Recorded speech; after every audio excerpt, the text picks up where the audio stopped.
दोस्तों, मिठाई के ऊपर चांदी का वर्क तो आपने खूब देखा होगा। यह चांदी का वर्क मिठाइयों को बेहतरीन और खूबसूरत बना देता है। लेकिन क्या ऐसी मिठाइयाँ आपके धर्म के अनुसार शुद्ध हैं और आपके स्वास्थ्य के लिए लाभदायक हैं? आइए जानते हैं।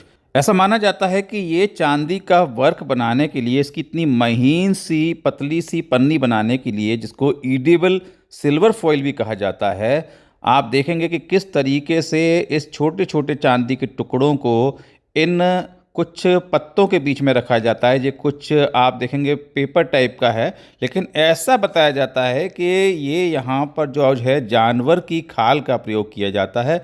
और यदि ये जानवर की खाल का प्रयोग किया जाता है तो ये किसी भी तरीके से आपके स्वास्थ्य के लिए और आपके इवन धर्म के अनुरूप भी कहीं से भी उचित नहीं है। काफ़ी पुराने समय से हमारे यहाँ पर यह परंपरा रही है कि मिठाइयों को खूबसूरत बनाने के लिए हम उसके ऊपर ईडेबल सिल्वर फॉइल यानी कि चांदी का वर्क लगा देते हैं, जिससे कि वो मिठाइयाँ बहुत ही आकर्षक लगती हैं। लेकिन ये देखिए इसको बनाने की पद्धति कि चांदी के छोटे छोटे टुकड़ों को इस तरीके से कुछ पेपर्स, जिनको बोला जाता है कि वो जो है वो चमड़ी होती है जानवरों की, उसको कूटने से वो टूटती नहीं है, ख़राब नहीं होती, इसलिए उसके बीच में रखकर यहाँ चांदी के टुकड़ों को इस तरीके से पीटा जाता है, जिससे वो देखिए जो है पतली पतली परतों में बदल जाएं इस तरीके से।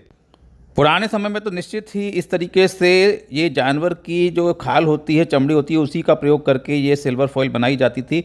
जो चांदी का जो ईडेबल फॉइल होती है वो बनाई जाती थी। लेकिन अभी हाल ही में, क्योंकि ये धर्म के भी अनुरूप नहीं है, तो इसका जब विरोध हुआ तो ऐसा बताया जाता है कि अब इसके बनाने के निर्माण की जो शैली है उसमें परिवर्तन हुआ है। अब यहाँ इस तरीके की चमड़ी ना लेते हुए यहाँ पर जो जर्मन पेपर होता है एक विशेष प्रकार से, जो कि कूटने से टूटने से फटता नहीं है, तो यहाँ उस पेपर का प्रयोग किया जाता है। लेकिन अब वास्तव में आपके पास तक कौन सा जो है चांदी का वर्क पहुँच रहा है, क्या वह वास्तव में चांदी से बना भी है कि नहीं बना, और यदि वो चांदी से बना है तो क्या वो इस तरीके की चमड़ी के बीच में रख के बना है या वो जो है वो किसी और चीज़ के बीच में रख के बना हुआ है, ये जानकारी तो आपके पास तक नहीं पहुंचती है। क्योंकि कहीं मिठाइयों के ऊपर ये तो लिखा नहीं रहता है कि किस तरीके का सिल्वर जो है वर्क उस पर लगाया गया है। तो आप लोग सावधान रहें, सचेत रहें, और इस तरीके के, मैं तो ये समझता हूँ कि किसी भी तरीके से ये जो सिल्वर लगी हुई जो मिठाइयाँ हैं उनको ना खरीदते हुए शुद्ध मिठाइयाँ खरीदें।